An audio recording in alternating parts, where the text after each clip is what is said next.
అధ్యక్ష, ఉత్తరాంధ్ర టైగర్, ఉత్తరాంధ్ర ప్రజలందరూ కూడా ఎంతో ప్రేమగా పిలుచుకునే తాతాజీ అని పిలుచుకునే చింతకాయల అయ్యన్న పాత్రుడు గారిని రెండవసారి శాసనసభ్యురాలుగా వచ్చి అధ్యక్ష అని పిలుచుకునే ఒక మంచి అవకాశం కలుగజేసినందుకు గౌరవ ముఖ్యమంత్రి నారా చంద్రబాబు నాయుడు గారికి, ఉప ముఖ్యమంత్రి పవన్ కళ్యాణ్ గారికి, అదేవిధంగా నారా లోకేష్ గారికి, బీజేపీ నాయకులకి అందరికీ కూడా పేరు పేరున ధన్యవాదాలు.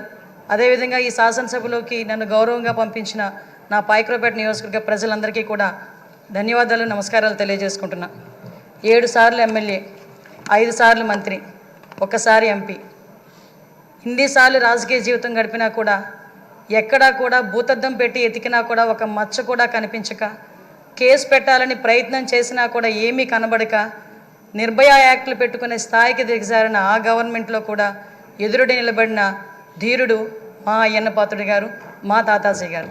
అటువంటి వ్యక్తిని ఈరోజు స్పీకర్ స్థానంలో కూర్చొని ఈరోజు ఎంతోమంది ఎమ్మెల్యేలకి మార్గదర్శకంగా కూర్చోబెట్టినందుకు నిజంగా అందరికీ కూడా, ఇక్కడ ఉన్న వాళ్ళందరికీ కూడా పేరు పేరున నేను ధన్యవాదాలు, నమస్కారాలు తెలియజేసుకోవాలి. ఎందుకంటే అయ్యన్న పాత్రుడు గారు నా పక్క నియోజకవర్గం. ఎప్పుడూ కూడా గురువు గారిగా నేను రాజకీయాల్లోకి వచ్చినప్పుడు కొత్తగా ఉన్నప్పటికీ కూడా ప్రతి ఒక్క విషయంలోని కూడా మమ్మల్ని గైడ్ చేసి ఈరోజు ఈ పొజిషన్కి తీసుకురాగలిగారంటే ఆ రోజు అయ్యన్న పాత్రుడు గారు ఇచ్చిన స్ఫూర్తి. అయ్యన్న పాత్రుడు గారు 2004లో నేను నర్సీపట్నంలో ఒక టీచర్గా నేను ఉండేదాన్ని. ఎందుకంటే ఈ ఒక్క ముక్క చెప్పాలి, ఎందుకంటే ఈ ఎన్డీఏ గవర్నమెంట్ కానీ తెలుగుదేశం పార్టీ గవర్నమెంట్ కానీ ఒక సామాన్యులను తీసుకొచ్చి శాసనసభలో కూర్చోబెట్టి శాసనాలు తీర్చిదిద్దే విషయంలో ముందు కూర్చోబెడుతున్నారన్న విషయాన్ని తెలియజెప్పడానికి ఒక విషయం చెప్పాలి. 2004లో నేను టీచర్గా నర్సీపట్నంలోనే పనిచేస్తున్నా. ఆ టైంలో గౌరవ స్పీకర్ గారు అక్కడ ఎమ్మెల్యే. ఆ రోజు నేను వెళ్ళి మీకు బొకే కూడా ఇచ్చున్నా, మీ జన్మదినానికి వచ్చి మేము శుభాకాంక్షలు తెలియజెప్పడానికి యాజ్ ఎ టీచర్గా. మళ్ళీ ఈరోజు ఇక్కడ కూర్చొని ఒక శాసనసభలో ఒక మంత్రిగా, ఒక స్పీకర్గా మీకు ధన్యవాదాలు తెలియజేసుకునే ఒక మంచి అవకాశం ఇచ్చినందుకు తెలుగుదేశం పార్టీ అధినేతగా చంద్రబాబు నాయుడు గారికి అందరి తరపున నేను ధన్యవాదాలు, నమస్కారాలు తెలియజేసుకోవాలి.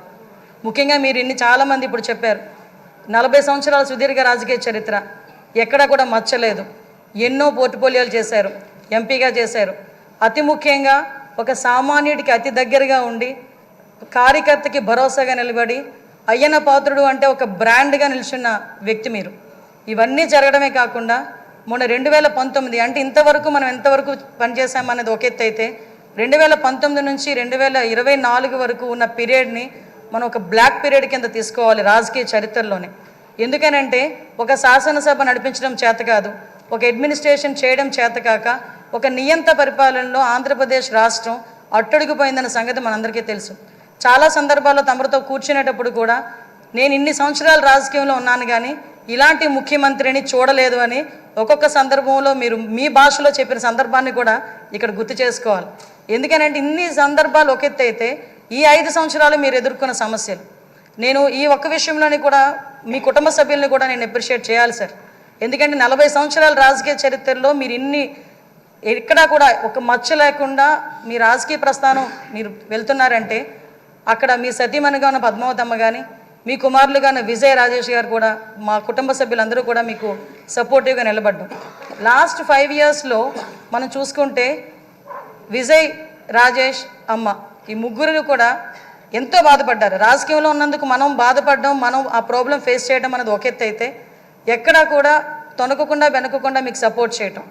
ఆఖరికి ఎంత దారుణం అంటే మనవరాల్ని కూడా ఇంట్రాగేట్ చేశారు పోలీసులు వచ్చి. చిన్న పిల్ల 3 సంవత్సరాల పిల్లని కూడా ఇంట్రాగేట్ చేసి ఆ అమ్మాయిని కూడా భయకంపితులను చేశారు. అటువంటి సిచ్యువేషన్లో కూడా ఎక్కడ కూడా కదలలేదు. ఒక చిన్న 6 అడుగుల దూరం అని చూపించి గోడను కూల్చడానికి వందలాది మంది పోలీసులు మీ ఇంటి చుట్టుపక్కల పెట్టినా, సార్ ఎక్కడికైనా వెళ్ళండి, జైల్లో పెడితే మళ్ళీ ఇబ్బందులు పడతారేమో అంటే, వస్తే అరెస్ట్ చేయని అమ్మా ఏం చేస్తారు, మహా అయితే చచ్చేటప్పుడు కూడా అదే జెండాతో చచ్చిపోతాను తప్పించి ఏ రోజు కూడా జెండా మార్చకుండా నేను నిలబడతాను, అది నా రాజకీయ నైజం అని గర్వంగా చెప్పిన వ్యక్తి మా అయ్యన్న పాత్రుడు గారు. అటువంటి వ్యక్తి ఈరోజు సభా స్పీకర్ స్థానంలో ఉండటం నిజంగా మా అదృష్టంగా నేను భావిస్తున్నా.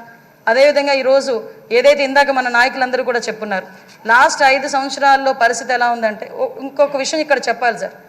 ఎందుకంటే ఈరోజు ఒక బీసీ నాయకుడిని, ఒక 40 సంవత్సరాల సుదీర్ఘ అనుభవం రాజకీయ అనుభవం ఉన్న ఒక నాయకుడిని సరైన పొజిషన్లో సరైన మనిషిని సరైన పొజిషన్లో కూర్చోబెట్టేటప్పుడు ప్రతిపక్ష హోదాలో ఉన్నవారు, ప్రతిపక్ష హోదా కూడా కాదు, మినిమం మా పార్టీ ఎమ్మెల్యేలు ఇక్కడికి వచ్చి పార్టీ సభ్యుల కింద మిమ్మల్ని కూర్చోబెట్టడం ఒక సంప్రదాయం.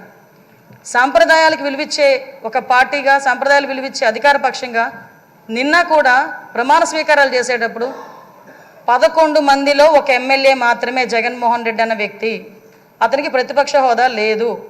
అలాంటి వ్యక్తిని కూడా సీరియల్ ప్రకారమో ఆల్ఫాబెట్ ప్రకారమో పిలవకుండా ఒక గౌరవ మాజీ ముఖ్యమంత్రి అన్న ఒక హోదాలో మనం పిలిపించి మినిస్టర్స్ తర్వాత అతను ప్రమాణ స్వీకారం చేసే అవకాశం ఇచ్చాం. అది మన గౌరవం, మన సంప్రదాయం. అది కాకుండా ఈరోజు అటువంటి సంప్రదాయం ఎందుకు వాళ్ళు రిసీవ్ చేసుకోలేకపోతున్నారు? ఈరోజు ఒక బీసీ నాయకుని ఆయన రాకపోతే పోయాడు, ఆయన పులివెందులు వెళ్తాడు, ఎక్కడికి వెళ్తాడు. మిగతా సభ్యులను కూడా పిలిపించి కూర్చోబెట్టి మిమ్మల్ని ఆ స్థానంలో కూర్చోబెట్టని పిలిపించుంటే ఎంత గౌరవంగా ఉండేది. అంటే వాళ్ళకి గౌరవం ఇచ్చి పుచ్చుకోవడం కూడా చేత కాదన్న సంగతి ఈ ఒక్క సభ మొదటి రోజే మనందరికీ కూడా అర్థమైంది. నేను ఒకటే అప్పీల్ చేస్తున్నాను సార్, ఈ సభలో ఇంతకుముందు జరిగిన అవమానాలు కానీ, ఏ ఆడపిల్లకి కూడా ఇంతకుముందు జరిగిన అవమానాలు కానీ, ఏ ఒక్కరికి కూడా, ఆడపిల్లలకే కాదు ఇక్కడ శాసన సభ్యులకి కూడా ఎక్కడ కూడా ఎటువంటి అవమానాలు జరగకుండా చూసుకునే బాధ్యత. ఎందుకంటే నాయకుడిగా 40 సంవత్సరాల సుదీర్ఘ అనుభవం చంద్రబాబు నాయుడు గారి కంట కన్నీరు చూసింది ఈ అసెంబ్లీని. అటువంటి ఈ అసెంబ్లీలో ఆ రోజు కౌరవ సభగా ఉన్న అసెంబ్లీలోకి మళ్ళా గౌరవ సభగా వస్తానని చెప్పి ప్రమాణం చేసి ఇంతమంది సభ్యుల్లో గౌరవంగా మమ్మల్ని కూడా తీసుకొచ్చినందుకు ప్రత్యేకంగా ఆంధ్రప్రదేశ్ రాష్ట్ర ప్రజలందరికీ కూడా ధన్యవాదాలు తెలియజేసుకోవాలి. ఎందుకంటే 175 మంది అంటే ఒకటి మాత్రం చెప్పాలండి, 5 కోట్ల ఆంధ్రప్రదేశ్ ప్రజల్లో 175 మందికే వస్తుంది అధ్యక్ష అని పిలిచే పలుకు. ఒకే ఒకరికి వస్తుంది అధ్యక్ష అని పిలిపించుకునే ఒక వర్డ్. అది మీరవ్వటం నిజంగా మా అదృష్టం, ఉత్తరాంధ్ర ప్రజలు చేసుకున్న అదృష్టంగా నేను భావిస్తున్నా. అటువంటి ఉత్తరాంధ్ర నుంచి వచ్చిన మీరు ఈరోజు ఇందాక పెద్దలు గౌరవనీయులందరూ చెప్పినట్టుగా ఉత్తరాంధ్ర ప్రజలకే కాదు ఆంధ్రప్రదేశ్ రాష్ట్ర ప్రజలకి, అదేవిధంగా భారతదేశంలోని స్పీకర్లందరికీ కూడా ఆదర్శప్రాయంగా ఉంటారని నేను మనస్ఫూర్తిగా నమ్ముతున్నా. మీకు ఆ బ్యాలెన్సింగ్ ఉంది సార్. చాలామంది ఏమనుకుంటారంటే మనం స్పీడ్ అవుతామేమో అనుకుంటారు, కానీ మీకు ఆ బ్యాలెన్సింగ్ ఉందన్న సంగతి నాకు తెలుసు. ఎందుకంటే మిమ్మల్ని అతి దగ్గరగా మీ కుటుంబ సభ్యురాలుగా నన్ను ఎప్పుడు కూడా ఒక కూతురుగా చూసుకుంటారు. అమ్మ కూడా ఎప్పుడు కూడా మమ్మల్ని అందరినీ కూడా ఆదరిస్తారు. మీకు ఇంకొక విషయం చెప్పి ముగిస్తాను సార్. నేను లాస్ట్ టైం గవర్నమెంట్లో ఏదైతే ఆడపిల్లల మీద ట్రోలింగ్ కానీ, సోషల్ మీడియాలో ట్రోలింగ్స్ కానీ, అదేవిధంగా వ్యక్తిగతంగా మాట్లాడడం కానీ, మీరే కాదండి అక్కడున్న చాలామంది అండి సోషల్ మీడియాలో బాధలు పడ్డాం. బయటకు వస్తే నోటుకు వచ్చినట్టు తిట్టారు. మీతో పాటు మాకు కూడా 23 కేసులు ఇంచుమించుగా కేసులు పరంపర నడుస్తుంది. మీరు నేను కలిపి ఉన్న కేసులు చాలా ఉన్నాయి, ఇంచుమించు 4-5 కేసులు ఉన్నాయి. ఇవన్నీ మళ్ళీ పునరావృతం కాకుండా రాబోయే తరాల వారికి ఒక శాసనసభ అంటే ఇలా ఉండాలి. లాస్ట్ 5 years చాలామంది నాతో చెప్పారు, మేము పిల్లలతో కూర్చొని శాసనసభ చూడలేకపోతున్నాం.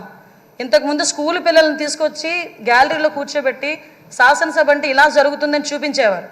అటువంటి సంప్రదాయం పోయి ఈరోజు టీవీలు ఆఫ్ చేశారు లాస్ట్ 5 years కూడా. అలా కాకుండా అందరూ కూడా శాసనసభను వీక్షించి జరిగే చట్టాలని కూడా వాళ్ళందరూ కూడా పాలు పంచుకునే అవకాశం కూడా మనందరం కూడా కలిగజేయాలని, దానికే మీరు సూటబుల్ వ్యక్తిగా మేము అనుకుంటూ మీకు మరొకసారి ఉత్తరాంధ్ర తరపున, పాయకరావుపేట నియోజకవర్గం తరపున ధన్యవాదాలు, అభినందనలు తెలియజేసుకుంటున్నాను సార్. Thank you. సభ్యులందరికీ మనమండి, చాలామంది సభ్యులు మాట్లాడడానికి నేమ్స్ పంపించారు. అయితే మిగిలిన సభ్యులు సమయాన్ని దృష్టిలో పెట్టుకొని మాట్లాడవలసిందిగా కోరుతున్నాను.